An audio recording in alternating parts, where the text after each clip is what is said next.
जय जगन्नाथ पिलामाने आमे पूर्व वीडियो रे तुम पंचम श्रेणी साहित्य बहिर पाठ 3 जोटा कि थिला जेथाए पर उपकारे ए विषयटी को आमे पढ़ी आ बुझी तो आज आमे तार प्रश्न उत्तर डिस्कशन करबा। तो देजी आस कथा हेबा। तो चलो आमे कथा हेबा। एक नंबर देजी जीवनर शेष पर्यंत प्राणी मानक सेवारे जीवन बिताइबा ही मेकरणकर शेष इच्छा थिला। जदि तुमे मेकरण होइथांत तेबे तुम जीवनर लक्ष्य कौन होइथांता बोली भाबुच? ताहले आमे उत्तर लिखिबा जदि मु मेकरण होइथांती तेबे मोर जीवनर लक्ष्य होइथांता असहाय लोक माननकु एवं पशु पक्षी माननकु सहाय्य करिबा आ सेवा करिबा। बुझि पारला पिला माने? 2 नंबर देछि मरुभूमि रे पानी न पाई छटपट हेउथबा प्राणी माननकु मोती ओ लाला पानी पियाई सेमानकर जीवन बंचाउथिले। ठीक सेमिति तुमे माने केबे कहार जीवन बंचेइछ कि?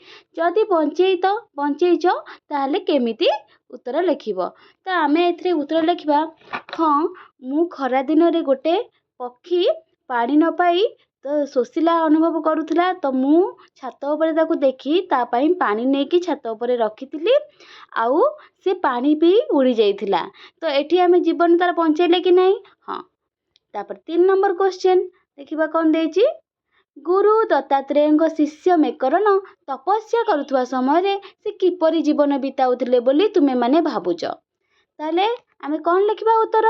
ताले गुरु दत्तात्रेय शिष्य मेकरण तपस्या करुवा समय रे सरल और निष्पाप जीवन बिताउथिले बोली आमे भाबुचु। तापरे तुम चारिपटे देखुथुबा पशु और पक्षी मानक पई तुमे माने कौन सब करूछ? ताले तुमे माने केबे कौन सब करिछ कि? तो मु मो पशु पक्षी मानक पई खाद्य और पानी देउची और से मानकर जत्न नेउची और सुरक्षा करूची। उत्तर रे लिखिबो। बुझिला? तापर कौन देश देखिबा निम्नलिखित प्रश्न गुड़िकर ठीक उत्तर रे एक हसुथिबा चित्र अंकन कर और एक रु अधिक विकल्प मध्य ठीक होई पारे। ताहले आमे एई परी एक हसुथिबार चित्र आमे आम कोडी आम ए बही रे तुम मानक बही रे तुमे करिवो। बुझी लागी पिला माने? तो मु एठी ठीक चिन्ह मार देबी तुमे तुम चित्र तुमे बही रे करिवो। गुरु दत्तात्रेय मन आनंद रे काहेकि पुरी गला? काहे पुरी गला पिला माने देखिबा ऑप्शन शिष्य मेकरण राजा को सहयोग करुथबारु, शिष्य मेकरण कठोर तपस्या करुथबारु, शिष्य मेकरण कंदमूल खाई कठोर तपस्या करथबारु, शिष्य मेकरण पशु पक्षी को सहाय्य करथबारु। ताले प्रथमे तो आमे पढ़िथिले पशु पक्षी तो पछे से सहाय्य कले एटा तो हबो नै किंतु गुरु दत्तात्रेय जेतले देखिले से तले कठोर तपस्या करुथिले तो ऑप्शन नंबर ख हेबो। तो एटा हबो एठी तुमे एई भली चित्र अंकन करिवो। एई भली हसुथिबार गोटे चित्र अंकन करिवो। बुझिला पिला माने?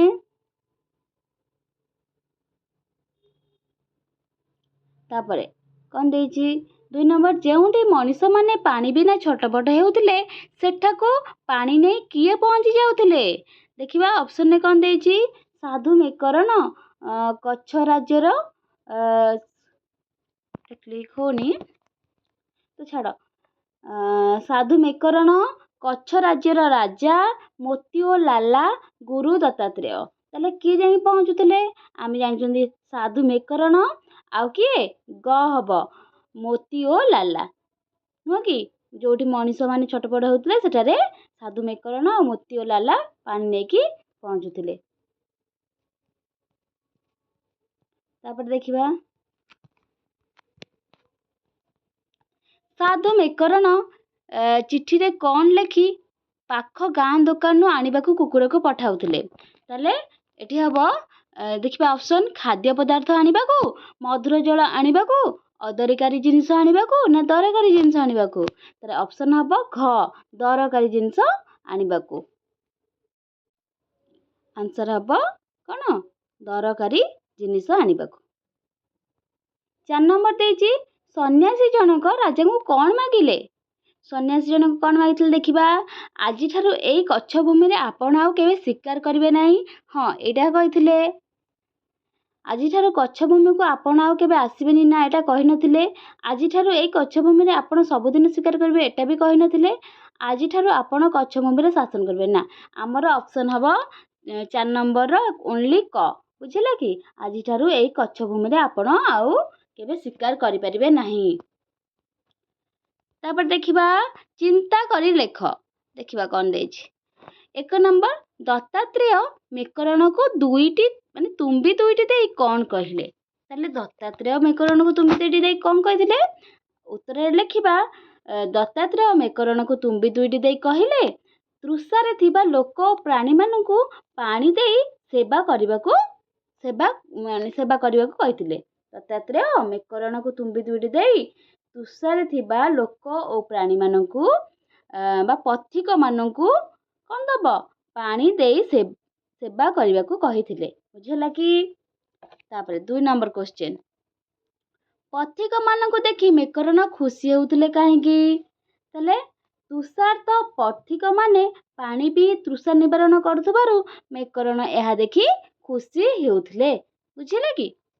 3 ନମ୍ବର, ମହାରାଜ, ଏ ସ୍ଥାନରେ ଶୀତ ସହିବାରେ ମୋ ଦେହ ଅଭ୍ୟସ୍ତ ହୋଇଯାଇଛି, ମୋ ପାଇଁ ଏହାର ଆବଶ୍ୟକତା ନାହିଁ। ଏକଥା ମେକରଣ ରାଜାଙ୍କୁ କାହିଁକି କହିଲେ? କାହିଁକି ନା ରାଜା ଯେତେବେଳେ କ'ଣ କରିଥିଲେ?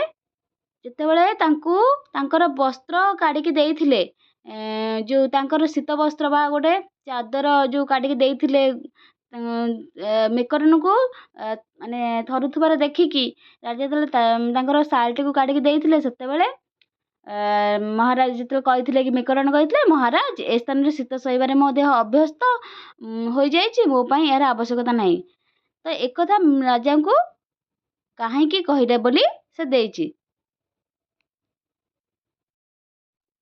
ଦେଖିବା ଆର ଉତ୍ତର ଆମର କ'ଣ ଦେଇଛି ବହିରେ।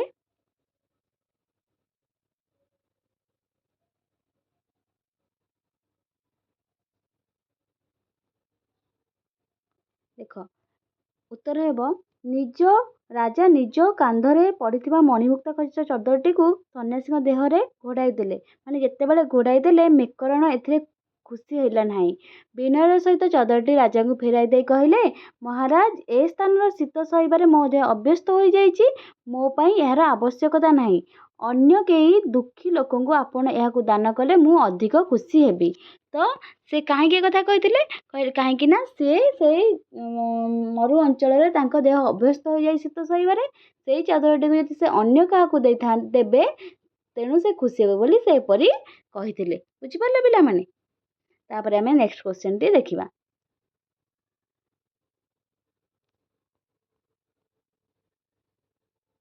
ରାଜା ମରୁଭୂମିରେ ଗଧ ଓ କୁକୁରକୁ ଦେଖି କାହିଁକି ଆଶ୍ଚର୍ଯ୍ୟ ହେଲେ? ଯେତେବେଳେ ରାଜା ଦେଖିଲେ ଯେ ଗଧ ଓ କୁକୁର ମାନେ ପାଣି ନେଇ ଯାଇକି ପଥିକମାନଙ୍କୁ ପାଣି ଯୋଗାଉଛନ୍ତି, ତାହା ଦେଖି ସେମାନେ ଆଶ୍ଚର୍ଯ୍ୟ ହୋଇନଥିଲେ।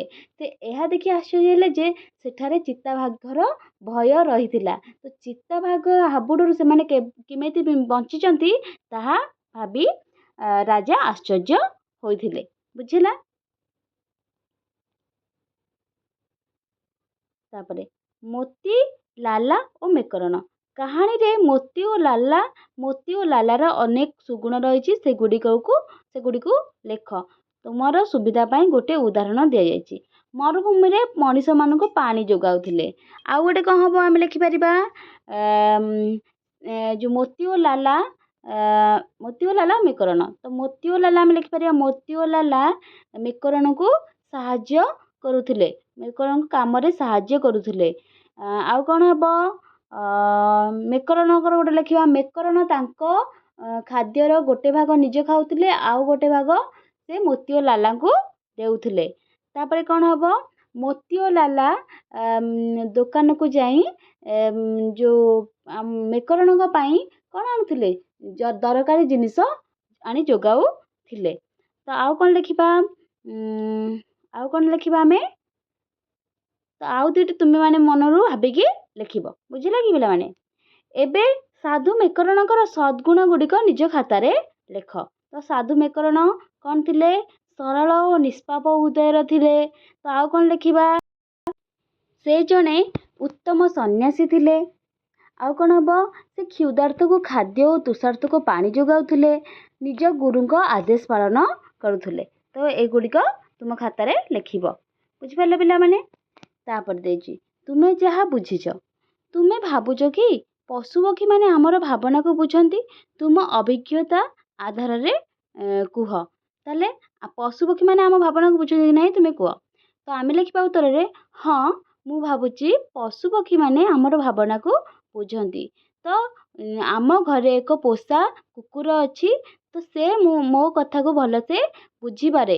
ତ ମୁଁ ଯେତେବେଳେ ତାକୁ ଖାଇବାକୁ ଦିଏ, ସେ ଖାଇବାକୁ ଡାକେ, ସେ ମୋ ପାଖକୁ ଆସି ଖାଦ୍ୟ ଖାଏ। ତ ସେ ମୋ ପାଖରେ ସବୁବେଳେ ସ୍ନେହ ଆଦରରେ ବଢ଼େ। ବୁଝିହେଲା? 2 ନମ୍ବର, ସାଧୁ ମେକରଣ ଗଧ କୁକୁରକୁ କାହିଁକି ପାଳନ କରିଥିବେ ବୋଲି ଭାବୁଛ? ତ ଆମେ ଉତ୍ତରରେ ଲେଖିବା, ସାଧୁ ମେକରଣ ବାର୍ଦ୍ଧକ୍ୟରେ ଉପନୀତ ହେବାରୁ ସେ ଗଧ କୁକୁର ତାଙ୍କୁ ସାହାଯ୍ୟ କରିବା ପାଇଁ ସେ ଗଧ କୁକୁରକୁ ପାଳନ କରିଥିବେ ବୋଲି ଆମେ ଭାବୁଛୁ। 3 ନମ୍ବର ଦେଇଛି, ଆମେ ଦେଖୁଛୁ ଯେ ପରୋପକାର ଓ ସେବା ଭାବନା ଲୋକଙ୍କ ମନରୁ ଧୀରେ ଧୀରେ ଉଭେଇ ଗଲାଣି। ଏହାର କାରଣ କ'ଣ ବୋଲି ଭାବୁଛ? ଚିନ୍ତା କରି କୁହ। ତାହେଲେ ତୁମେ କାରଣ କ'ଣ ହେଇପାରେ? ତ ଆମେ ଏହାର ଉତ୍ତରରେ ଲେଖିବା, ଆଜିର ମଣିଷ ଅତ୍ୟଧିକ ସ୍ୱାର୍ଥପର ହୋଇଯାଇଛି। ସେ କେବଳ ନିଜ କଥା ହିଁ ଚିନ୍ତା କରୁଛି। ତ ଅନ୍ୟ କଥା ଚିନ୍ତା କରିବାକୁ ତାର ସମୟ ତା ପାଖରେ ବହୁତ ଅଭାବ ହୋଇଯାଉଛି। ତେଣୁ ତାଙ୍କ ମନରୁ ଧୀରେ ଧୀରେ ପରୋପକାର ଓ ସେବା ଭାବନା ଉଭେଇ ଗଲାଣି। ବୁଝିଲା? ତାପରେ ଲେଖିବା, ପଶୁପକ୍ଷୀମାନେ ମଣିଷ ପରି କଥା ହୋଇପାରନ୍ତି ନାହିଁ, କିନ୍ତୁ ସେମାନେ ପରସ୍ପର ସହିତ ଭାବର ଆଦାନ ପ୍ରଦାନ କରନ୍ତି। ଏଥିରେ ତୁମେମାନେ ସହମତ କି? ଯଦି ସହମତ, କେତୋଟି ଉଦାହରଣ ଦେଇ ବୁଝାଅ। ହଁ, ମୁଁ ଭାବୁଛି ପଶୁପକ୍ଷୀମାନେ ମଣିଷ ପରି କଥା ହୋଇପାରନ୍ତି ନାହିଁ, କିନ୍ତୁ ସେମାନେ ପରସ୍ପର ସହିତ ଭାବର ଆଦାନ ପ୍ରଦାନ କରିପାରନ୍ତି। କାହିଁକି ନା ଆମର ଯେଉଁ କୁକୁର ଅଛି, ସେ ତାର ଗୋଟେ ଛୁଆ ମଧ୍ୟ ଅଛି। ତେଣୁ ତା ଛୁଆକୁ ଭୋକ ଲାଗିଲେ ସେ ନିଜେ ଆଣିକି ତା ଛୁଆକୁ ଖାଇବାକୁ ଦେଇଥାଏ। ତ ଏଇଥିରୁ ଆମେ ଜଣାପଡ଼ୁଛି ଯେ ପଶୁପକ୍ଷୀମାନେ କଥା ନ ହୋଇପାରିଲେ ମଧ୍ୟ ସେମାନେ ଅନ୍ୟର ଭାବନାକୁ ବୁଝିପାରନ୍ତି ଆଉ ଭାବର ଆଦାନ ପ୍ରଦାନ କରିପାରନ୍ତି। ବୁଝିହେଲା? ଅନୁମାନ ଓ କଳ୍ପନା କରିବା। ସାଧୁ ମେକରଣ ପାଳିଥିବା ଗଧର ନାମ ମୋତି ଏବଂ କୁକୁରର ନାମ ଲାଲା। ଏହି ନାମ କିଏ ଦେଇଥିଲେ ଓ କାହିଁକି ଦେଇଥିଲେ? ତ ଉତ୍ତରରେ ଲେଖିବା, ସାଧୁ ମେକରଣ ନିଜେ ହିଁ ପାଳିଥିବା ଗଧର ନାମ ମୋତି ଓ କୁକୁରର ନାମ ଲାଲା ଦେଇଥିଲେ। କାହିଁକି ନା ସେ ବାର୍ଦ୍ଧକ୍ୟରେ ଉପନୀତ ହେବାରୁ ସେ ତାଙ୍କୁ ସାହାଯ୍ୟ କରିବା ପାଇଁ ସେ ଗଧର ନାମ ମୋତି ଓ କୁକୁରର ନାମ ଲାଲା ଦେଇଥିଲେ। ଆଉ ସେ ତାଙ୍କୁ ଡାକିଲେ ସେମାନେ ତାଙ୍କୁ ସାହାଯ୍ୟ କରିପାରିବେ ବୋଲି ସେ ଏହିପରି ନାମକରଣ କରିଥିଲେ। ମୋତି ଓ ଲାଲା ଅନ୍ୟମାନଙ୍କୁ ସାହାଯ୍ୟ କରୁଥିବାର ଦୃଶ୍ୟ ମନେ ପକାଅ।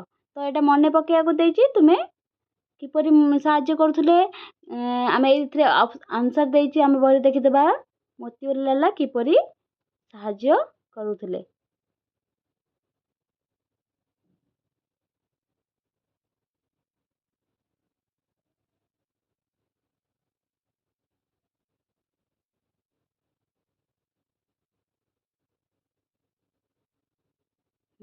ଏଇଠି ଦେଖ, ଯେତେବେଳେ ମେକରଣ ବାର୍ଦ୍ଧକ୍ୟରେ ଉପନୀତ ହେଲେ, ସେ ମୋତି ଓ ଲାଲାକୁ ପାଳିଲେ ଓ ମୋତି ଓ ଲାଲାଙ୍କୁ କିପରି ସେ ଦେଉଥିଲେ, ତୁମ୍ବି ଦୁଇଟିରେ ପାଣି ଭରି ତାକୁ ଗଧ ପିଠିରେ ଓହ୍ଲାଇ ଦେଉଥିଲେ। ସାଙ୍ଗରେ ଏକ ଡବା ମଧ୍ୟ ଦେଉଥିଲେ। ଆଗରେ ଯାଉଥିଲା ମୋତି ଆଉ ପଛେ ପଛେ ଯାଉଥିଲା ଲାଲା। ଯେଉଁଠି ମଣିଷମାନେ ପାଣି ବିନା ଛଟପଟ ହେଉଥିଲେ, ସେଇଠି ସେମାନେ ପହଞ୍ଚି ଯାଉଥିଲେ। ଶୋଷିଲା ମଣିଷମାନେ ଗଧ ପିଠିରେ ଓହଳିଥିବା ତୁମ୍ବିରୁ ଡବାରେ ପାଣି କାଢ଼ି ପିଉଥିଲେ। ସେମାନଙ୍କ ଜୀବନ ବଞ୍ଚି ଯାଉଥିଲା। ଏଇଟା ହେଉଛି ତାର ଉତ୍ତର ହେବ। ବୁଝିଲା ପିଲାମାନେ? ତାପରେ ଦେଖିବା କ'ଣ ଦେଇଛି। ସାଧୁ ମେକରଣ ତାଙ୍କ ଖାଦ୍ୟରୁ 2 ଭାଗ ମୋତି ଓ ଲାଲାକୁ ଦେଉଥିଲେ, ଆଉ ଗୋଟେ ଭାଗ ନିଜେ ଖାଉଥିଲେ। ଖାଦ୍ୟ ଖାଇସାରିବା ପରେ ମେକରଣ କ'ଣ ଅନୁଭବ କରୁଥିଲେ? ସାଧୁ ମେକରଣ ତାଙ୍କ ଖାଦ୍ୟରୁ 2 ଭାଗ ମୋତି ଓ ଲାଲାକୁ ଦେଉଥିଲେ, ଆଉ ଗୋଟିଏ ଭାଗ ନିଜେ ଖାଉଥିଲେ। ଖାଦ୍ୟ ଖାଇସାରିବା ପରେ ସେ ପରମ ତୃପ୍ତି ଓ ଶାନ୍ତି ଅନୁଭବ କରୁଥିଲେ। କାହିଁକି ନା ସେ ନିଜର ଭାଗରୁ ମୋତି ଓ ଲାଲାକୁ ଖାଇବାକୁ ଦେଉଥିଲେ। ଖାଲି ତାହା ନୁହଁ, ଯଦି ବାଟରେ କ୍ଷୁଧାର୍ତ ପଥିକମାନେ ଆସୁଥିଲେ ତେଣୁ ତାଙ୍କ ଭାଗରୁ ମଧ୍ୟ ସେ ତାଙ୍କୁ ଦେଇକି ସେ ଅତ୍ୟନ୍ତ ତୃପ୍ତି ଆନନ୍ଦ ଅନୁଭବ କରୁଥିଲେ। ବନ୍ଧନୀ ମଧ୍ୟରୁ ଉପଯୁକ୍ତ ଶବ୍ଦ ବାଛି ଶୂନ୍ୟ ସ୍ଥାନ ପୂରଣ କର। ଦେଖିବା କ'ଣ ଦେଇଛି। ଜଳ ହିଁ ଜୀବନ, ଜଳ ଡ୍ୟାସ୍ ଜଳ ଦାନ ମହଦାନ। ତ ଆମେ ଡ୍ୟାସ୍ରେ କ'ଣ ଲେଖିବା?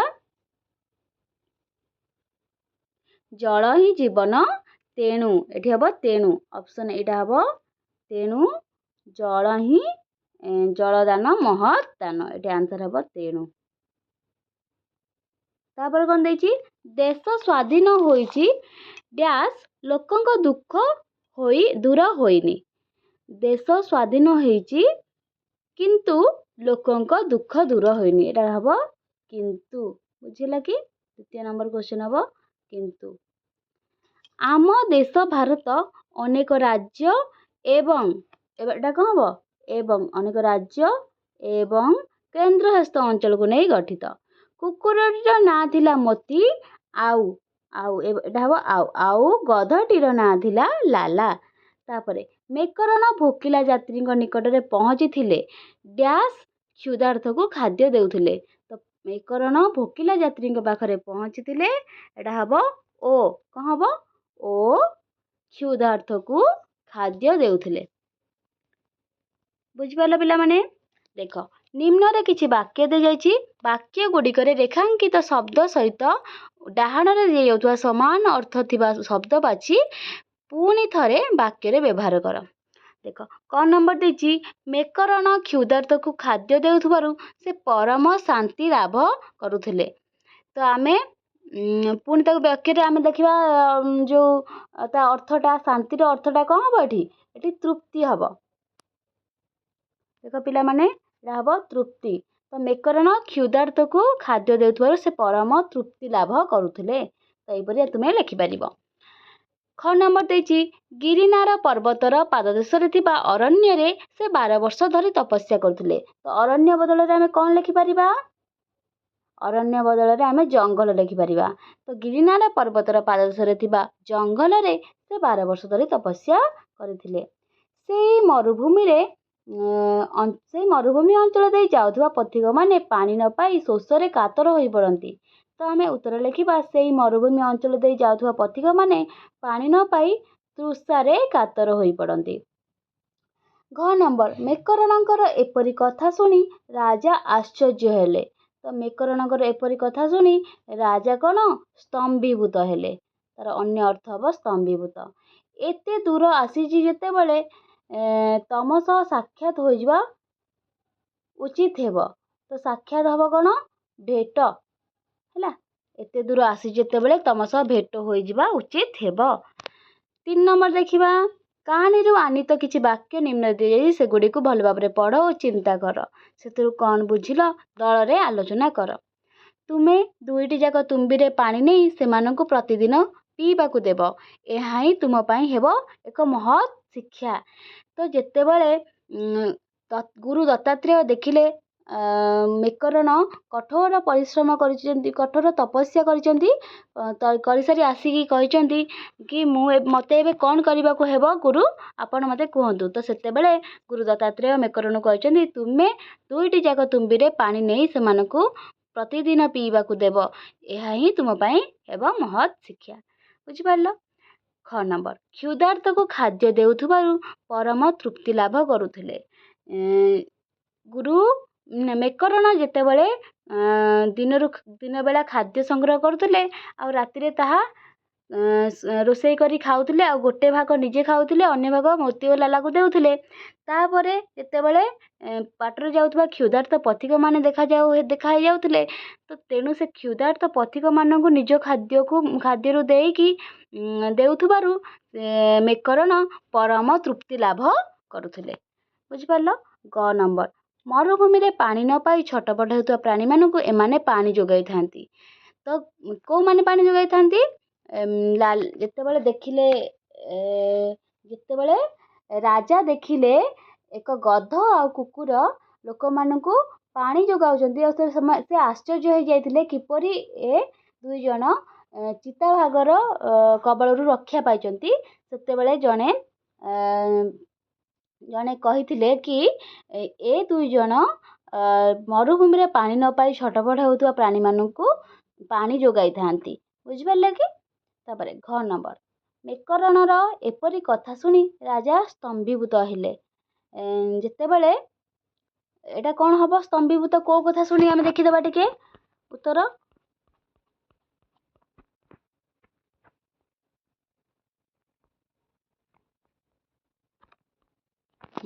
ଏଇଟା ହବ ଉତ୍ତର। ଦେଖ, ରାଜା ନିଜ କାନ୍ଧରେ ପଡ଼ିଥିବା ମୁଣିମୁକ୍ତା ଖଚିତ ଚଦରଟିକୁ ସନ୍ନ୍ୟାସୀଙ୍କ ଦେହରେ ଘୋଡ଼ାଇ ଦେଲେ। ମେକରଣ ଏଥିରେ କିନ୍ତୁ ଖୁସି ହେଲେ ନାହିଁ। ବିନୟ ସହିତ ଚଦରଟିକୁ ରାଜାଙ୍କୁ ଫେରାଇ ଦେଲେ। କହିଲେ, ମହାରାଜ, ଏ ସ୍ଥାନ ଶୀତ ସହିବାରେ ମଧ୍ୟ ଅଭ୍ୟସ୍ତ। ମୋ ପାଇଁ ଏହାର ଆବଶ୍ୟକତା ନାହିଁ। ଅନ୍ୟ କେହି ଦୁଃଖୀ ଲୋକଙ୍କୁ ଆପଣ ଏହାକୁ ଦାନ କଲେ ମୁଁ ଅଧିକ ଖୁସି ହେବି। ଏହି କଥା ଶୁଣି ମେକରଣଙ୍କର ରାଜା ସ୍ତମ୍ଭୀଭୂତ ହେଲେ। ବୁଝିପାରିଲ? ତ ଲେଖିପାରିବ ଉତ୍ତରରେ।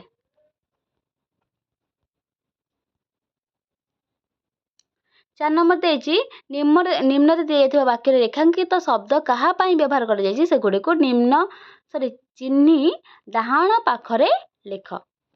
ତ ଶେଷରେ ବିକଳ ହୋଇ ପାଣି ବୁନ୍ଦାଏ ଖୋଜୁଥିବା ଯାତ୍ରୀମାନଙ୍କ ପାଖରେ ସେ ପହଞ୍ଚି ଯାଉଥିଲେ। କିଏ? ଯେମିତି ଦେଇଛି ମେକରଣ। ସେହିପରି ଆମେ ତୁମେ ଓ ସେମାନଙ୍କୁ କାହାକୁ କୁହାଯାଇଛି ଆମେ ଲେଖିବା।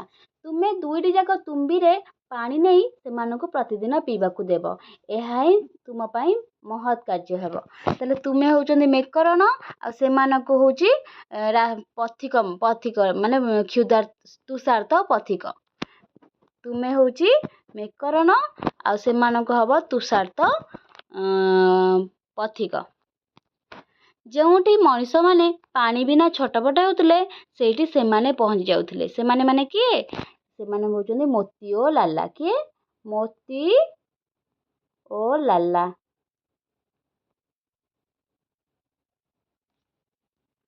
ତାପରେ ଦେଇଛି, ବେଳେ ବେଳେ କୌଣସି ଭୋକିଲା ଯାତ୍ରୀ ଯଦି ତାଙ୍କ ନିକଟରେ ପହଞ୍ଚୁଥିଲା ତାକୁ ବି ସେ ନିଜ ଭାଗର ଖାଦ୍ୟ ଦେଉଥିଲେ। ସେ ଏଠି ହେବ କିଏ? ଭାଗର ତ କିଛି ନାହିଁ, ସେଟା ହବ। ସେ ହେଉଛନ୍ତି ମେକରଣ। ହବ ମେକରଣ। ମୁଁ ଆପଣଙ୍କୁ କଥା ଦେଉଛି, ଆଜିଠାରୁ ଏହି ଅଞ୍ଚଳରେ ଆଉ କେହି କୌଣସି ପ୍ରାଣୀକୁ ଶିକାର କରିପାରିବେ ନାହିଁ। କିଏ କଥା ଦେଉଛନ୍ତି? ଏଠି କିଏ କଥା ଦେଇଛନ୍ତି? ରାଜା। ମୁଁ ହେଉଛନ୍ତି ରାଜା। କାହାକୁ କଥା ଦେଲେ? ମେକରଣଙ୍କୁ। ବୁଝିପାରିଲ? ଏଇଟା ପାଠର ଆଗକୁ ଅଛି। ତ ଦେଖିବ ପିଲାମାନେ, ଏଇଟା ତୁମ ପାଇଁ କାର୍ଯ୍ୟ।